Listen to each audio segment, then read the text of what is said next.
So homies welcome back to another breakdown video of perfect world. और आज के इस ब्रेकडाउन वीडियो में भाई तुम्हें काफी सारी चीजें देखने को मिलने वाली है। हाँ जी, तुम्हारी तरह मैं भी बहुत ज्यादा एक्साइटेड, स्पेशली जानने के लिए कि आखिर ये जो इनकी so called war God academy है, जहाँ पर इनके प्रोडिजीज को ट्रेन किया जाता है, जो कि बहुत ज्यादा खतरनाक मानी जाती है, यहाँ पर अपने शिहाओ यानी कि अपने प्रोटैगनिस्ट को भेजा जाने वाला है। तो चलो फिर वीडियो को शुरू करते हैं। और उससे पहले गाइज आई हम्बली रिक्वेस्ट कि अगर तुम लोगों ने इससे पहले के पार्ट्स को नहीं देखा है तो जाके देख लेना, तभी जाकर गाइज आज के इस एक्स्ट्रा डोज में तुम्हें मजा आने वाला है। तो चलो फिर अब इस वीडियो को शुरू करते हैं। सो हम इस वीडियो की स्टार्टिंग में एग्जैक्टली उसी मोमेंट से होती है जहाँ पर कहानी लास्ट टाइम मैंने एंड किया था, और यहाँ अपना जो शिहाओ है उसे ले जाया जाता है फाइनली वॉर गॉड एकेडमी की तरफ। लेकिन जो वॉर गॉड एकेडमी है वो कितनी ज्यादा मिस्टीरियस है, इसका अंदाजा तुम लोगों ने लास्ट वीडियो को देखकर लगा लिया होगा। अब यहाँ पे गाइस वॉर एकेडमी का जो माउंटेन रेंज है उसका सीन दिखाया जाता है, जिसके बारे में बताया जाता है कि एक ऐसा ग्रेट रेलम है जो कि असल में सूरज के उगते साथ ही नजर में आता है। ये जगह इतनी ज्यादा खास है कि इसके जो क्रिम्सन फ्लेम्स है ना, ऐसा लग रहा है मानो कि जैसे हेवेंस को वो खुद चुनौती देती है। और जिसके बाद बारी आती है इसके डिसेंडेंट्स की, जिन्होंने मिलकर ही एक ऐसा सेक्टर एकेडमी की स्थापना की जैसे कि उन्हें एंसेस्ट्रल लैंड के रूप में आज के दौर में जाना जाता है, और जैसे कि आज हम द वॉर गॉड एकेडमी के नाम से जानते हैं। अब यहाँ पे हमें वॉर गॉड एकेडमी का जो एंट्रेंस है इसका सीन दिखाया जाता है, जो कि बहुत ही ज्यादा खतरनाक लग रहा था, क्योंकि चारों तरफ डेथ ऑरा मौजूद थी और ऊपर से लेकर नीचे तक इस पूरे जगह को डेथ ऑरा ने घेर लिया था। कोई भी यहाँ पर आए तो उससे ऐसी चिलनेस फील होगी जैसा कि उसने आज से पहले कभी फील ना किया हो। तभी हमें नरेटर वॉइस बताने लगती है कि आखिर ये जगह कितनी ज्यादा खतरनाक है। तभी यहाँ हमें दिखाया जाता है कि ऊपर माउंटेन में से एक स्टूडेंट को यहाँ से नीचे भेज दिया जाता है, और भेजने का तरीका भाई बहुत कैजुअल है। ऐसा लग रहा है जैसे घर का कूड़ा था उठा के फेंक दिया। अब तभी यहाँ एक पिलर हमें दिखाया जाता है जिसपे काफी सारे नाम लिखे थे, जिसमें जूहान, जिन वेई, can yuan, Yinya, Qu Yi, Shuan Shuang, He Guyun, Li Yuan, Yu Jing Hong, Wu Xiang Yun, Yin Qu etcetera नाम लिखे हुए थे। और यहाँ बताया ये जाता है कि हजारों स्टूडेंट्स यहाँ एक साथ मिलकर कल्टीवेट करते हैं, लेकिन यहाँ पर सिर्फ जो स्ट्रॉन्गेस्ट होता है वही सिर्फ अंत तक सर्वाइव कर पाता है। लेकिन अगर ये वॉर गॉड एकेडमी जो कि अपनी प्रतिष्ठा के लिए जाना जाता है और अब तक टिका हुआ आ रहा है इतने क्रूशल मोमेंट में भी, तो सिर्फ उसकी एक ही वजह है, और वो है एक दूसरा ग्रुप जो कि इन हजार लोगों से डिफरेंट है। इसी के साथ इतने टाइम बाद भाई हमारे प्रोटैगनिस्ट यानी कि शिहाओ को दिखाया जाता है, जैसे कि यहाँ पे हथकड़ियों से जकड़ा गया था, पैरों में बेड़ियां लगी हुई थी, और उसे एक प्लेटफॉर्म पे ले जाया जाता है। साथ ही कुछ गार्ड्स भी मौजूद है, और जैसे ही शिहाओ उसमें कदम रखता है ना, धीरे धीरे ये प्लेटफॉर्म नीचे की ओर जाने लगता है, यानी कि शिहाओ को वॉर गॉड एकेडमी के जो सबसे डीप का एरिया है वहां ले जाया जाता है। और तभी जैसे जैसे वो चीज नीचे जाती है, वो प्लेटफॉर्म नीचे आता जाता है, यहाँ पर चिल्लाने की आवाजें और ज्यादा बढ़ती जाती है। जो डेथ हो रहा जैसे कि अभी तक ऊपर से हम फील करते हुए आ रहे थे, वो और ज्यादा डेंस होती जाती है। अब यहाँ पर एक रेड पूल भी मौजूद था। अब रेड से अंदाजा लगा लो कि ये क्या होगा, मैं बोल नहीं सकती, लेकिन यहाँ वो इतना ज्यादा गर्म हो चुका था ना कि यहाँ पे उसकी जो स्मेल है ना वो पूरे जगह में भर चुकी थी। तभी यहाँ पे हमें कुछ ऐसे लोगों को भी दिखाया जाता है जिन्हें की पनिश किया जाता है, और यहाँ उन्हें इस रेड वाटर वाले पूल में बात लेना पड़ता है। और यहाँ भाई जो लोग भी जाने से कतराते हैं तो उन्हें धक्का मार के भी इसके अंदर ले जाया जाता है। इसे असल में लॉ पूल लेवल 1 कहा जाता है। इसके जरिए से जो बॉडी टेम्परिंग होती है लॉस के जरिए से उसे किया जाता है। अब जैसे ही जो लोग इस पानी के अंदर जाते हैं ना, तो ये पानी ऐसा था कि मानो कोई कांटेदार चीज बार बार इनके शरीर को हर एक छेद से चुभोने की कोशिश कर रही है। शिहाओ इनके दर्द को फील कर पा रहा था। कान में जब उसकी आवाज जाती है तो उसे अंदाजा लग रहा था कि जब ये लोग अपने ही लोगों को छोड़ नहीं रहे हैं, इस हद तक इनके ऊपर जुल्म करके इन्हें सो कॉल्ड वॉरियर्स बना रहे हैं, तो मेरे साथ क्या हो सकता है। और ये तो अभी बस लेवल 1 है। अब यहाँ पे थोड़ा डीप एरिया में जाया जाता है ये प्लेटफॉर्म, और नीचे पहुंच जाता है जो कि लेवल 2 का एरिया था। यहाँ पर एक चट्टान जैसी जगह मौजूद थी और चारों तरफ बस अंधेरा था, जैसे कि असल में लेवल 2 का वेपन हॉल कहा जाता है। और यहाँ पर जो लिविंग क्रिएचर्स होते हैं ना, उनके ब्लड के जरिए से वेपन्स को टेम्परिंग किया जाता है। लेकिन वेपन्स को टेम्पर करने के लिए जिन लोगों का यहाँ पे यूज किया जा रहा था ना, वो असल में 9 हेवन एंड 10 अर्थ से बिलोंग करते हैं, और कुछ तो यहाँ इन्हीं के रियलम के बागी है जिन्हें कि ये लोग सजा देने के लिए यहाँ पे ले आते हैं। और यहाँ पे वो नरेटर वॉइस बताने लगती है कि ये जगह इतनी ज्यादा खतरनाक है कि यहाँ पर जो लोगों को लाया जाता है उनकी जिंदगी का बस एक ही मकसद होता है कि उन्हें बस वेपन को टेम्पर करने के लिए यूज किया जाए। लेकिन यहाँ पे कुछ ऐसे भी लोग थे जो कि जानबूझकर खुद को सैक्रिफाइस करने के लिए आते हैं अपने रियलम के लिए। अब यहाँ पे शिहाओ को खुद को यकीन नहीं हो रहा था कि ये लोग अपने ही लोगों के साथ भी ऐसा कैसे कर सकते हैं। तभी यहाँ पे चलते चलते फॉर द फर्स्ट टाइम यार एक कोई ढंग की जगह दिखाई जाती है, और इसे की ग्रेट दाओ पैलेस लेवल 3 कहा जाता है, जहाँ पर दाओ कॉम्प्रिहेंशन होता है बैटल के थ्रू। जहाँ का नजारा ठीक ठाक लग रहा था, लेकिन अगेन यहाँ पर भी जुल्म हो रहा था, और यहाँ पर भी लोगों को यूज किया जा रहा था ताकि दूसरे के दाव को कॉम्प्रिहेंड करने में वो लोग मदद कर सके। और बस ये लोग शिकार की तरह यहाँ पे जो निहत्थे सोल्जर्स होते हैं ना, उनके ऊपर हमला करना शुरू कर देते हैं, और यहाँ बैटल के थ्रू ही अपने दाव को कॉम्प्रिहेंड करते हैं। मतलब पूरा तरीका रूथलेस है, जहाँ पर एक इंसान को यूज किया जाता है ताकि अगला वाला बंदा उसके जरिए से, उसके जान के जरिए से अपने पावर को स्ट्रेंथन कर पाए। आप हमें एक एक करके सभी लोगों को दिखाया जाता है जिन्हें कि भाई ऐसे एब्सोल्यूट स्लॉटर मचाते हुए ना बड़ा मजा आ रहा था, और जैसे कि बहुत बड़ा कोई तीर मार लिया हो। यहाँ पे निहत्थे लोगों के ऊपर जुल्म करते हुए इन्हें बहुत अच्छा लग रहा था और धीरे धीरे करके ये अपने दाव को भी कॉम्प्रहेंड करते जा रहे थे। शीहाओ सारे नजारे को देख रहा था और इन सब के चेहरों को ना अपनी आंखों में सेव कर रहा था। इसी के साथ फाइनली ये प्लेटफॉर्म अपने डेस्टिनेशन पे जाके रुक जाता है। उसके बाद शीहाओ को आगे बढ़ने को कहा जाता है और वो यहाँ पर उन्हीं बेड़ियों के साथ आगे की ओर बढ़ जाता है और इससे असल में लेवल 8 कहा जाता है, जो कि असल में कॉम्बैट डिटेंशन एरिया है। यहाँ चारों तरफ बस सन्नाटा ही सन्नाटा था। शीहाओ चुपचाप आगे की ओर बढ़ रहा था और आसपास की चीजों को देखे जा रहा था। तभी पीछे से एक गार्ड आकर उसे गाइड करते हुए आगे की ओर ले जाता है। चारों तरफ खून खराबा था। यहाँ पे लेवल 8 का ये जो कॉम्बैट डिटेंशन कैंप था ना, यहाँ पे जितने भी सेल्स थे वो ज्यादातर खाली थे। 90% लोग तो यहाँ पे थे ही नहीं और जो बचे कुछ थे वो अधमरी हालत में पड़े हुए थे। हुआंग जो कि आगे बढ़ते हुए हर एक चीज को ऑब्जर्व कर रहा था, सावधानी पूर्वक हर एक चीज का ख्याल रख रहा था। लेकिन जैसे जैसे वो आगे बढ़ता है ना, उसे यहाँ पर लोगों के रोने की आवाजें सुनाई देती है। उसे बस यहाँ पर हर एक सेल में इक्का दुक्का लोग ही नजर आते हैं। पर तभी सामने जो बड़ी सी एक चट्टान जैसी चीज थी जिसके ऊपर एक बहुत बड़े बड़े हाथ बने हुए थे जो कि जैसे किसी चीज को चीर रहे हो, उसमें शीहाओ की नजर जाती है। लेकिन सडनली यहाँ पर उसे फिर कुछ लोग आते हुए नजर आते हैं जो कि यहाँ से गुजर रहे थे। यहाँ पे इन सब की हालत देखकर शीहाओ खुद भी हैरान था। आखिर वो कौन होगा कि जिसने इनकी इतनी बुरी हालत कर दी होगी। लेकिन इतना तो वो जानता था कि अगर कोई लेवल 8 में अब तक सरवाइव कर रहा है तो वो भी कोई ऑर्डिनरी पर्सन तो हो ही नहीं सकता है। यहाँ पे इन सभी को बेड़ियों से बांध कर ले जाया जाता है। तभी सामने मौजूद एक ओल्ड मैन खून की उल्टियां करते हुए आगे बढ़ता है। इसी के साथ शीहाओ ये सारा नजारा देख ही रहा था कि तभी पीछे मौजूद गार्ड उसे उसके सेल तक ले जाता है और कहने लगता है कि आज से ये तुम्हारा ठिकाना है, अब तुम यहाँ पे सड़ोगे। कहते हुए दूसरा वाला बंदा उसे धक्का देकर सीधा इसके अंदर भेज देता है। अब जैसे ही सेल के अंदर शीहाओ जाता है तो उसके सेल के अंदर ना उसे एक ओल्ड मैन नजर आता है जिसका सिर किसी बुल जैसा था और ये असल में यहाँ का एक पंचिंग बैग है जो कि एक ओल्ड बुल है और ये असल में 9 हेवन एंड 10 अर्थ का डिसेंडेंट है जिसकी हालत बहुत ज्यादा खस्ता हो चुकी थी। ये बस यहाँ पर बेबस होकर बस अपनी मौत के इंतजार में बैठा हुआ था। यहाँ पे जैसे ही शीहाओ आता है तो उसकी हथकड़ियों को हटा लिया जाता है और ये सेल पूरी तरीके से लॉक हो चुका था और तभी शीहाओ आस पास सारे लोगों को देख पाता है जहाँ पर बस चारों तरफ खून खराबा था और यहाँ ना तो किसी के लिए खाना था ना पानी था। यहाँ पे जो आधे से ज्यादा लोग थे वो मोस्टली 9 हेवन एंड 10 अर्थ से कहीं ना कहीं से बिलोंग करते थे। अब हुआंग ठान लेता है कि वो तो यहाँ से जाएगा लेकिन उसे हर हाल में इन सबको भी अपने साथ लेके यहाँ से निकाल के लेके जाना ही होगा। सडनली यहाँ पर एक बार फिर से जो गेट का दरवाजा है वो ओपन होता है, एक पोर्टल जैसी चीज जिसके अंदर से किसी और को ये लोग अंदर भेजते हैं और धक्के मार के इसे सामने की ओर गिरा देते हैं, जो कि असल में एक छोटे बच्चे जैसा था जिसे देखते साथ ही शीहाओ का दिल पिघल जाता है। वो जैसे उसे छूने वाला था तभी यहाँ पे ये जो ओल्ड बुल था वो चिल्लाता है और कहता है कि खबरदार, जो तुमने इसे हाथ लगाने की गलती की इससे बिल्कुल हाथ मत लगाना वरना सब कुछ बिगड़ जाएगा। वो अभी भी खुद को हील कर रहा है, उसकी बॉडी हील हो रही है और अगर इस वक्त तुमने उसे छू लिया ना, अगर तुमने इस वक्त उसे कुछ करने की कोशिश की तो उसकी हालत और ज्यादा बिगड़ जाएगी। अब ये सुनकर हुआंग ना रुक जाता है और तभी वो उस बच्चे की ओर देख रहा था जिसकी बॉडी धीरे धीरे रिकवर कर रही थी। तभी वो बंदा बताने लगता है कि अगर तुमने इस वक्त इसे हाथ लगाया तो इससे इतना ज्यादा पेन होगा कि शायद ये बर्दाश्त भी ना कर पाए। जो जुल्म उसके ऊपर हुआ है उससे भी ज्यादा पेन अगर इस वक्त तुमने उसे इंटरप्ट किया तो इस चीज से होगा। अब यहाँ पे हम देख पाते कि हुआंग उसे बड़ी गौर से देख रहा था। तभी पीछे से जो सोल्जर्स उसे यहाँ पे फेंक के गए थे वो लोग कहने लगते हैं कि वैसे एक बात तो मानना पड़ेगा कि 9 हेवन एंड 10 अर्थ के ये जो कीड़े मकोड़े हैं इनकी जान बड़ी सख्त है। मेरे ख्याल से तो हमें जो हीलिंग मेडिसिन है ना और जो स्पिरिट मेडिसिन है उन्हें भी इसके ऊपर जाया नहीं करना चाहिए, मरने तो इन लोगों को, ये लोग यही डिजर्व करते हैं कीड़े कहीं के। ये कहते हुए वो लोग उसका मजाक उड़ाते हुए यहाँ से ठहाके लगाते हुए चले जाते हैं। लेकिन यहाँ पे जो वो ओल्ड बुल था ना वो इमीडिएटली अपनी पावर्स का यूज करते हुए यहाँ पर उस बच्चे को हील करने लगता है। और गाइस ये वही बच्चा है जिसे कि हमने लास्ट ब्रेकडाउन वीडियो में देखा था और तभी यहाँ पे बताया जाता है कि इन्हें असल में यहाँ पे झांसा देकर रखा गया है। रोज इन्हें कोई ना कोई नया झांसा दिया जाता है और इनसे वादे किए जाते हैं कि तुम्हारे साथ ये होगा वो होगा, लेकिन एट द एंड इन्हें बस एक पंचिंग बैग के तौर पे यूज किया जाता है। तब यहाँ पे ये बच्चा जिसका नाम शाओ बिंग है जो कि इन्हीं की तरह एक पंचिंग बैग बन के यहाँ पे रह चुका है, ये भी असल में 9 हेवन एंड 10 अर्थ के जो लाइफ वेन क्लैन है उसका डिसेंडेंट है। अब यहाँ पे जैसे ही वो ओल्ड मैन उसे हील करता है ना अपने पावर्स के जरिए से, तो ये देखकर बेचारा कहने लगता है कि ग्रैंडपा बुल प्लीज ऐसा मत कीजिए, मुझे बिल्कुल दर्द नहीं हो रहा, मैं ठीक हूँ। ये कहते हुए वो अपनी आंखें बंद करने लगता है। हुआंग से रहा नहीं जाता और वो कहने लगता है कि इन लोगों ने तो हद पार कर दी, एक छोटे बच्चे को वो लोग एक कॉम्पोनेंट की तरह यूज कैसे कर सकते हैं। अब यहाँ पे हुआंग के लैंग्वेज को सुनकर ना वो जो ओल्ड मैन था वो हैरान था और यहाँ उस बच्चे को हील करते हुए कहने लगता है कि मैं हैरान हूँ कि तुम इतने सालों बाद भी हमारे 9 हेवन की जो ओल्ड लैंग्वेज है उसे इतने फ्लुएंटली बोल पा रहे हो। हाँ तो मुझे ये बताओ आखिर तुम्हें किस जुर्म की सजा दी जा रही है, आखिर तुमने इनके कौन से ऑफिसर को ऑफेंड किया है जिसके चलते तुम्हें यहाँ पर सजा के तौर पर भेज दिया गया ताकि तुम आखिरी सांस तक यहाँ पे तड़पते रहो और ऐसे ही तड़पते हुए तुम्हारी जान चली जाए। हाँ और इससे पहले तुम आखिर कर क्या रहे थे। अब तभी यहाँ पे वो उस लड़के को हील करना छोड़ देते हैं क्योंकि उनकी अपनी एनर्जी ड्रेन हो चुकी थी। तभी यहाँ पे हुआंग उसकी बात सुन के कहता है कि मैंने कोई जुर्म नहीं किया और ना ही मैं इससे पहले कहीं और सजा काट रहा था, मैं तो यहाँ पर इंपीरियल पास से आया हूँ। अब यहाँ पे जैसे इंपीरियल पास का ये लोग सुनते हैं ना तो इनके पैरों तले जमीन खिसक जाती है। सब के सब हैरानी के साथ हुआंग की तरफ देखते हैं और कहने लगते हैं कि क्या इंपीरियल पास? यहाँ पे सालों बीत चुके हैं, अरसा गुजर चुका है जब यहाँ कोई भी 9, 11 एंड 10 अर्थ से नहीं आया। जो लोग हैं ये लोग तो यहाँ पहले के ही कैदी हैं और इनको तब से बस यहाँ पे सजा दी जा रही है। तो इन्हें भी लगा था कि शायद शी हाओ किसी और चेम्बर पे सजा काट रहा होगा, लेकिन आज यहाँ पर उसे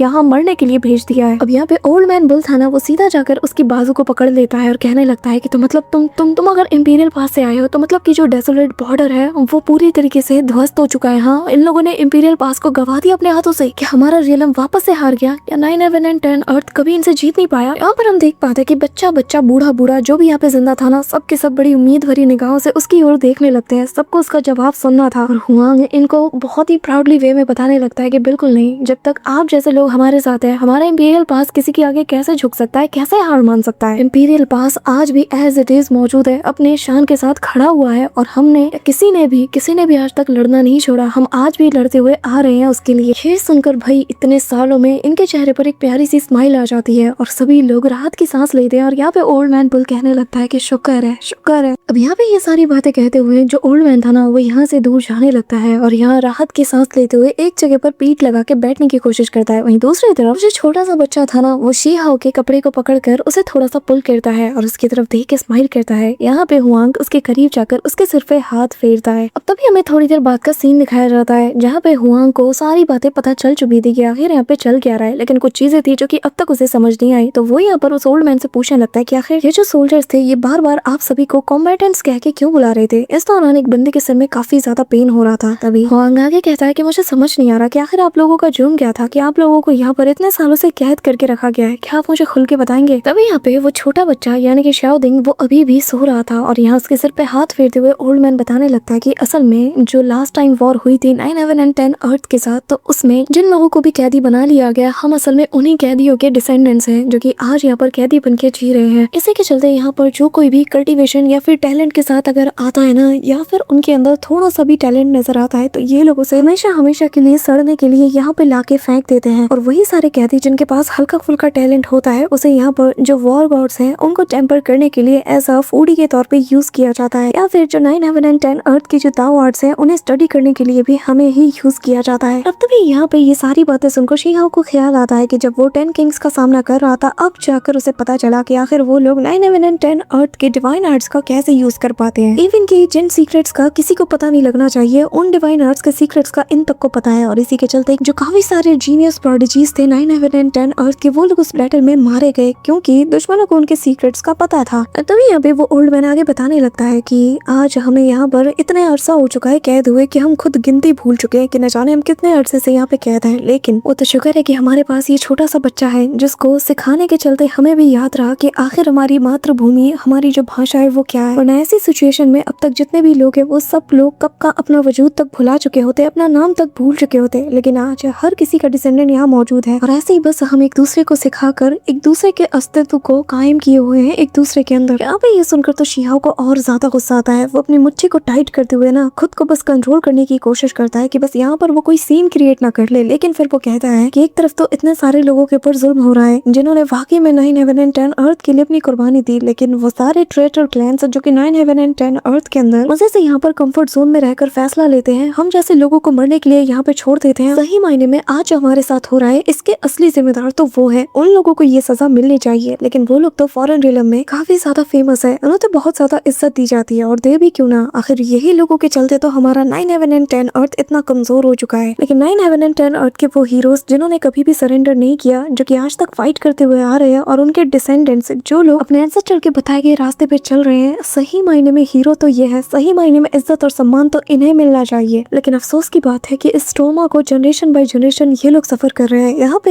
हर एक बंदे को हमें दिखाया जाता है जो कि सपने में भी अभी तक इस ट्रॉमा से गुजर रहे हो, ना इनको सोते हुए सुकून है ना जागते हुए। अब तभी यहाँ पे इन सब का नजारा देखकर इससे पहले कि वो कुछ कहता, अचानक से यहाँ पर घंटी बजने की आवाज आ जाती है और जैसे ही घंटी बजती ना, जैसे ये बेल रिंग होती, सभी लोग एकदम से लाइन में खड़े होने की कोशिश करते। तभी यहाँ पे वो जो वार्डन था जो कि यहाँ पर उस बेल को बजा रहा था, वो जैसे जैसे इसको और तेजी से बजाता जाता है, अचानक से यहाँ पर काफी सारे जो टेंटिकल्स है वो आ जाते हैं और आते साथ ही यहाँ पर ये जो सारे कम्बेटेंट्स थे इन सब के जो शेकल्स हैं उन्हें एक्टिवेट कर देता है, जिससे इनके हाथ पैर में बेड़ियां लग जाती हैं। ये बेचारे दर्द के मारे कर रहे थे, लेकिन यहाँ पर बिल्कुल सलीके से पे लाइन से खड़े हो जाते हैं, जैसे कि भाई लाइन लगा रहे हो सजा के लिए। तभी यहाँ पे जो छोटा बच्चा था ना उसे भी उठाया जाता है और उसे भी पेन हो रहा था और वो भी यहाँ पर अपने ग्रैंडपा के साथ लाइन में लगने के लिए चला जाता है। लेकिन हुआंग वो तो चुपचाप यहाँ पे बैठा हुआ था। धीरे धीरे उसकी जो ब्लड है उसे भी अब्सॉर्ब कर लिया जाता है। लेकिन यहाँ पे उसे बैठा हुआ देखकर वो ओल्ड मैन कहने लगता है कि आखिर तुम कर क्या रहे हो, चुपचाप लाइन में लग जाओ। अगर तुमने इन्हें गुस्सा दिलाया ना तो तुम्हारी बॉडी के अंदर जितना भी ब्लड एसेंस है फोर्सफुली ये सारा का सारा ड्रेन कर लेंगे, फिर तुम जिंदा नहीं रहोगे। अब ये कहते हुए ये लोग आगे आने लगते हैं। अब यहाँ पे वो जो मास्टरमैन था वो यहाँ पे इनकी कंडीशन को देखकर कहने लगता है कि क्या बात है, तुम लोग तो अभी भी ठीक ठाक कंडीशन में हो। ठीक है, फिर आज का जो तुम्हारा असाइनमेंट होगा वो ये कि तुम्हें जो ग्रेट दाओ पैलेस है उसके अंदर तुम्हें स्पेयरिंग पार्टनर्स के तौर पे परफॉर्म करना है, तो चुपचाप यहाँ से चलो। अब यहाँ पे हम देख पाते कि हुआंग भी इनके साथ आ चुका था और धीरे धीरे करके ये सभी लोग दाओ पैलेस की ओर बढ़ने लगते हैं। यहाँ पे तभी एक बंदा कहने लगता है कि शुक्र है एटलीस्ट हमें लेवल 1 या फिर लेवल 2 में तो नहीं भेजा जा रहा। वहाँ पर जो जाता है वो तो कभी जिंदा वापस भी नहीं आ पाता और दाओ पैलेस में तो बस यहाँ पर हमारे साथ फाइटिंग ही की जाएगी, इससे ज्यादा और क्या ही होगा। लेकिन यहाँ इस बंदे को कहाँ पता कि ऊपर क्या होता है। और तभी वो शुक्र मनाते हुए कहता है कि बस हमें यहाँ पर थोड़ा बहुत मार खाना होगा, उसके बाद फिर हम लोग सही सलामत जिंदा यहाँ वापस लौट आएंगे। यहाँ पे हुआंग को बहुत ज्यादा अफसोस होता है कि ये लोग इस चीज के लिए भी शुक्र अदा कर रहे हैं, हाँ, जबकि ये लोग तो इनमें से कुछ भी डिजर्व नहीं करते। तभी यहाँ पे वो जो छोटा बच्चा है ना वो हुआंग की तरफ देखकर कहने लगता है कि बिग ब्रदर डरो मत, ग्रेट दाओ पैलेस के अंदर ऐसा कुछ भी नहीं होगा, ज्यादा तुम्हें दर्द भी नहीं होगी, बस तुम्हें यहाँ पे उनके मार को झेलना है, जिसके बाद तुम बिल्कुल सही सलामत वापस आ जाओगे, बस उनके सामने रोना मत। यहाँ पे उसकी ये बात वही शियाओ के दिल ना ऐसे तोड़ देती है। अब शियाओ विंग हंसते हुए कहने लगता है कि मैं तो कितना छोटा हूँ लेकिन देखो मुझे दर्द से बिल्कुल डर नहीं लगता। अब ये कहते हुए वो अपने पेट पे हाथ रखता है, कहने लगता है कि नहीं बिल्कुल भी डर नहीं लगता। यहाँ पे उसकी बात सुनकर हुआंग अपने हाथ को बढ़ाता है और उसके सिर पर हाथ रखते हुए फेरता है और दिलासा दिलाने की कोशिश करता है कि चिंता मत करो, सब कुछ ठीक होगा। अब यहाँ पे तभी इन्हें दाओ पैलेस कहते हुए ना एक दूसरे चैम्बर पे ले जाया जाता है जो कि काफी ज्यादा डिफरेंट था। अब यहाँ पे जैसे हुआंग को वो मास्टरमैन देखता है तो वो कहने लगता है कि तुम नए हो ना, तो एक बात मैं तुम्हें पहले ही क्लियर कर दूं, यहाँ एक बार अगर तुम वॉर गॉड एकेडमी में आ गए ना तो यहाँ पे तुम्हारी जिंदगी का कोई महत्व नहीं है, तुम बस यहाँ पर एक टेस्ट सब्जेक्ट की तरह हो, जैसे कि बस हम टेस्ट कर रहे हैं अपने लोगों को ट्रेन कराने के लिए। और अगर तुमने वॉर गॉड की ट्रेनिंग में जरा भी डिले किया या जरा भी आनाकानी करने की कोशिश की है ना तो तुम्हारा चैप्टर वहीं क्लोज हो जाएगा, वहीं पर तुम निपटा दिए जाओगे। ये कहते हुए वो सबके दिल में अपनी जो धौंस है ना उसको जमाने की कोशिश करता है। लेकिन हुआंग वो यहाँ पे जैसे ये सारी बात सुनता है अचानक से वो अपनी ऑरा को रिलीज करता है और भाई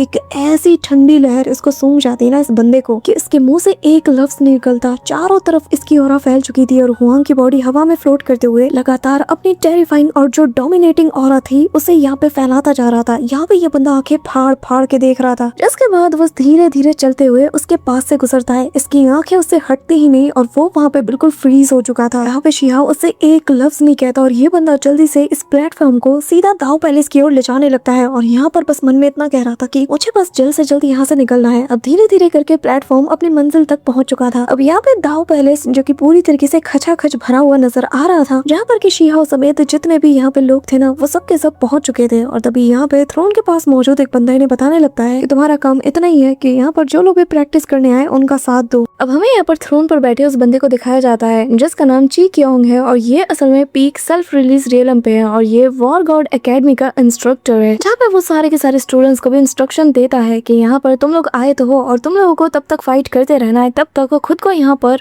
डेथ मैच लड़ते हुए टेम्पर करते रहना है, क्योंकि मौत के मुंह से गुजरते हुए ही तुम अपनी हिडन एबिलिटीज का पता लगा सकते हो। कोई इंसान तब तक पावरफुल नहीं बन सकता जब तक कि वो खुद की लिमिट को सरपास ना कर दे। ये कहते हुए वो अपने हाथ के इशारे से ना इतने सारे लोगों में एक बंदे को पिक करता है। ये और कोई नहीं बल्कि हमारा ओल्ड मैन है। यहाँ पे ओल्ड मैन बुल को उठा लिया जाता है और सीधा बैटल एरिना की तरफ उसे फेंक दिया जाता है। अब इसी के साथ वो उसके ऊपर अपना एक्सट्रीम लेवल का जो प्रेशर है उसे डालते हुए कहने लगता है कि अब जरा गौर से देखो इसके साथ क्या होने जा रहा है और जिसके बाद तुम्हें ऐसे ऑब्जर्व करना है। मैं दोबारा इसे रिपीट नहीं करूंगा, तुम लोग ठीक से देखो और अच्छे से ऑब्जर्व करो कि जब किसी सब्जेक्ट के जो फ्लैश एंड जो बोन्स है यानी कि जो उसकी हड्डियां है ना, जब उसे इस हद तक मजबूर किया जाए, जब वो टूटने के कगार पे पहुंच जाए तब क्या होता है। अब तभी वो उसके ऊपर इतना एक्सट्रीम प्रेशर डालता है। तो यहाँ पे जो ओल्ड मैन बुल था ना वो यहाँ पर अपने जो रेजिस्टेंस फोर्स था ना उसे काउंटर करने के लिए अपने पावर्स का यूज करता है। यहाँ एक शील्ड को बनाते हुए अपनी जी जान लगा देता है कि कैसे ना कैसे करके इस प्रेशर से वो खुद को बचा पाए। यहाँ पे बेसिकली वो उसे उसकी लिमिट तक पुश करते हैं कि बस कैसे ना कैसे करके इसकी जो हिडन पावर्स है, इसकी जो ओरिजिन के अंदर जो रेडियंस हिडन है ना उसका वो यूज करके अपनी जान बचा पाए। यहाँ पे वो उसे इस हद तक बार बार प्रेशर करते रहते हैं ताकि वो कैसे ना कैसे करके इसका यूज करे और जो स्टूडेंट्स यहाँ पे है ना उन्हें कुछ सीखने को मिले। यहाँ पे हम देख पाते कि वो जो बैरियर था वो धीरे धीरे क्रैक कर चुका था, जिसके चलते उसे और ज्यादा पेन होता है और फाइनली ये पूरी तरीके से क्रैक कर जाता है। अब जो प्रेशर यहाँ जो ग्रैंडपा बुल के ऊपर पड़ रहा था ना उससे उसकी हालत बिगड़ चुकी थी और तभी यहाँ पे जो इंस्ट्रक्टर है वो कहने लगता है कि गौर से देखो, ये असल में इनिशियल स्टेज है पोटेंशियल को अवेकन करने की, और बस किसी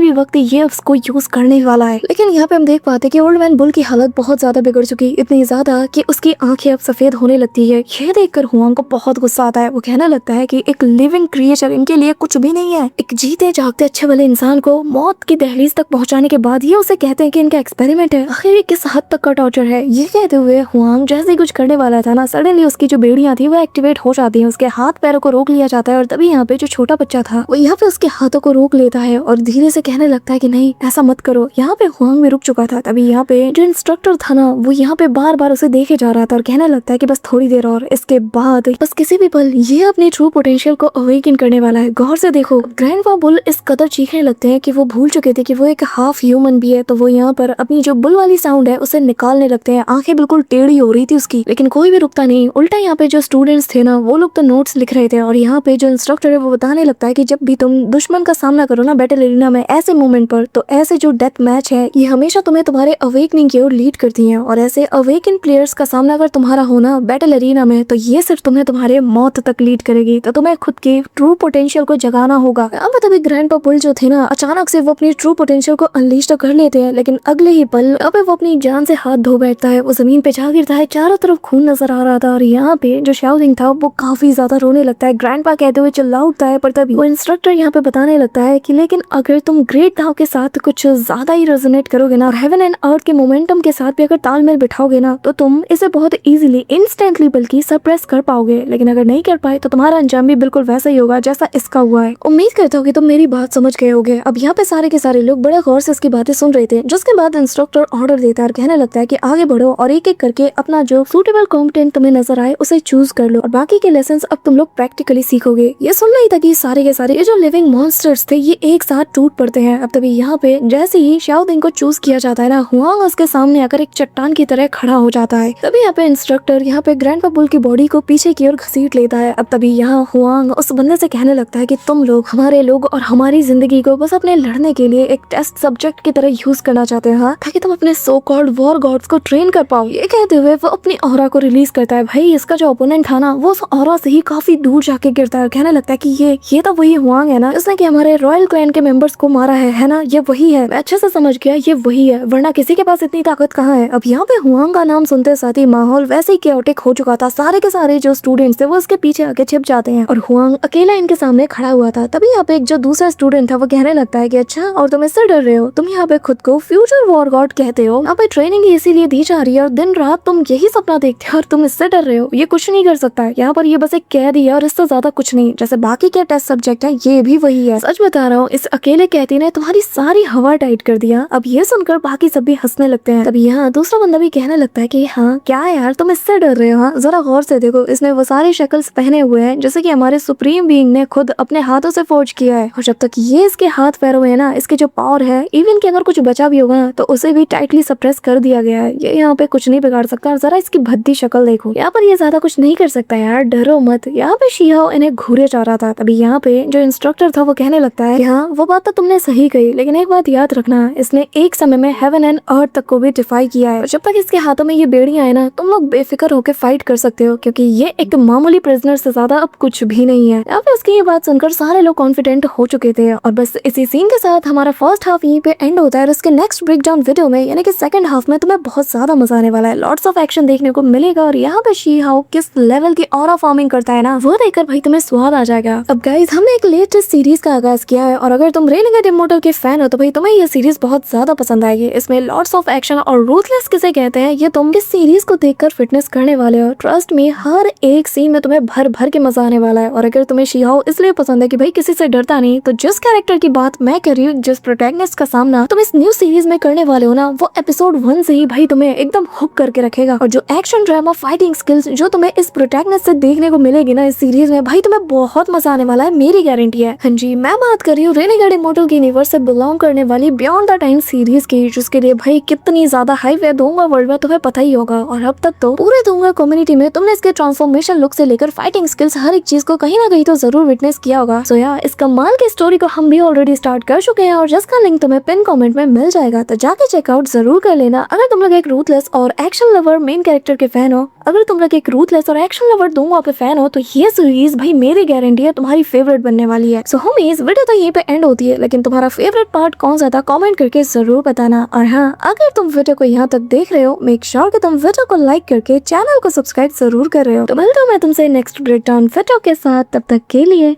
बाय।